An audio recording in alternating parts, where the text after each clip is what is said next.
എൻ്റെ പേര് റിനു, കണ്ടശാങ്കടവ് എന്നാണ്. എനിക്കുണ്ടായ ഒരു വളരെ റീസെൻ്റായ ഒരു ചെറിയ എക്സ്പീരിയൻസ് പറയാനാണ് ഞാനിന്നിവിടെ വന്നിരിക്കുന്നത്. കഴിഞ്ഞ മെയ് മാസം എന്നെ സംബന്ധിച്ച് വൺ ഓഫ് ദി ഒരു ഭയങ്കര സ്ട്രെസ്ഫുള്ളായിട്ടുള്ളൊരു മന്തായിരുന്നു.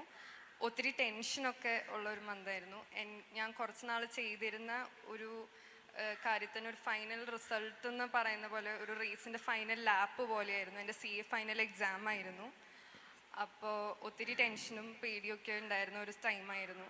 അപ്പോൾ ഞാൻ അതിനെക്കുറിച്ച് പറയുന്നതിന് മുമ്പ് ഈ ഒരു എൻറ്റയർ ജേർണിയിൽ ഞാൻ 2 കാര്യങ്ങളാണ് മുടങ്ങാതെ ചെയ്തിരുന്നത്. ഒന്ന്, റോസാമിസ്റ്റിക്ക മാതാവിൻ്റെ നൊവേന ചൊല്ലുകയും എന്നെ ഓൾറെഡി പാസ്സാക്കി തന്ന ഈശോയ്ക്ക് നന്ദി പറയുകയായിരുന്നു ഡെയിലി ചെയ്തിരുന്നത്. അങ്ങനെ എൻ്റെ ഫസ്റ്റ് എക്സാം ആയിരുന്നു മെയ്യിൽ.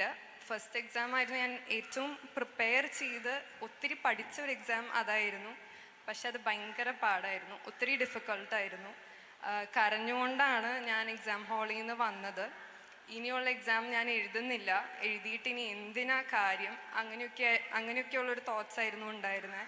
പക്ഷേ എൻ്റെ ഒരു സപ്പോർട്ട് സിസ്റ്റമായി നിന്നിരുന്ന കുറച്ച് ആൾക്കാർ എൻ്റെ അടുത്ത് പറഞ്ഞു, നീ എന്തായാലും ഒരു കാര്യം തുടങ്ങി വെച്ചു, അത് കംപ്ലീറ്റ് ചെയ്യും. ഒരു ചെറിയ KKPP ആയിരുന്നു, കിട്ടിയാൽ കിട്ടി പോയാൽ പോയി എന്നുള്ളൊരു ഇതിലായിരുന്നു. അങ്ങനെ എക്സാം എല്ലാം എഴുതാമെന്ന് തീരുമാനിച്ചു. ഒരു എക്സാമിന് ഒരു ദിവസം നമുക്ക് ഗ്യാപ്പുള്ളൂ, ഓൾട്ടർനേറ്റ് ഡേയ്സാണ് എക്സാം. അപ്പോൾ ആ സമയത്ത് എൻ്റെ അമ്മയുടെ അമ്മ പറഞ്ഞു തന്നൊരു കാര്യമുണ്ട്, ക്വസ്റ്റ്യൻ പേപ്പറൊക്കെ ഓൾറെഡി സെറ്റാണ്, മാതാവിനറിയാം ഏത് ചോദ്യം എവിടെ നിന്ന് വരുന്നു എന്ന്. അപ്പം നീ ഡെയിലി പഠിക്കുമ്പോൾ ജസ്റ്റ് ഒന്ന് വെറുതെ മനസ്സിൽ പറയാം, നിനക്കറിയാലോ മാതാവേ എല്ലാം എവിടെ നിന്നാണ് വരുന്നതെന്ന്, ആ ഭാഗം പഠിക്കാൻ എന്നെ തോന്നിപ്പിക്കണേന്ന്. ഇതധികം വിശ്വാസമൊന്നും ഇല്ലെങ്കിലും ഞാൻ ഡെയിലി അത് ചെയ്തിരുന്നു. അങ്ങനെ പിന്നെ ഉണ്ടായിരുന്ന 5 എക്സാം എനിക്കൊരു മിറക്കിൾ പോലെയായിരുന്നു. ആ ഒരു ഫീലിംഗ് എങ്ങനെ എക്സ്പ്ലെയിൻ ചെയ്യണമെന്ന് എനിക്കറിയില്ല. കാരണം എല്ലാ ചോദ്യങ്ങളൊന്നും എനിക്കറിയില്ലെങ്കിലും ഞാൻ തലേദിവസം പഠിച്ചിരുന്ന ഭാഗത്ത് നിന്ന് സ്കോർ ചെയ്യാൻ പറ്റാവുന്ന അത്രയും ചോദ്യങ്ങൾ എല്ലാ എക്സാമിനും വന്നു. അങ്ങനെ എക്സാം കഴിഞ്ഞിട്ടും എൻ്റെ പേടി മൊത്തം എൻ്റെ ആദ്യത്തെ എക്സാം ആയിരുന്നു. കാരണം CA എക്സാമിനെ കുറിച്ച് അറിയുന്നവർക്കറിയാം, ഒരു സബ്ജക്റ്റ് പോയാൽ പിന്നെ മൊത്തം പോയി. അപ്പോൾ അധികം എക്സ്പെക്റ്റേഷനൊന്നും ഇല്ലായിരുന്നു. ആ ഒരു ഫസ്റ്റ് എക്സാം തന്നെയായിരുന്നു എന്നെ ഹോണ്ട് ചെയ്തുകൊണ്ടിരുന്നൊരു കാര്യം. അപ്പോഴും റോസാമിസ്റ്റിക്ക മാതാവിൻ്റെ നൊവേനയും ഈശോപ്പയോട് നന്ദി പറയുന്ന കാര്യം ഞാൻ മുടക്കിയിരുന്നില്ല. അങ്ങനെ കഴിഞ്ഞ മാസം ജൂലൈ 11-ന് ഞാൻ ഒത്തിരി ആഗ്രഹിച്ച ഒരു ഗിഫ്റ്റ് ഈശോപ്പ എനിക്ക് തന്നു. എൻ്റെ CA ഫൈനൽ എക്സാം റിസൾട്ട് വന്നു.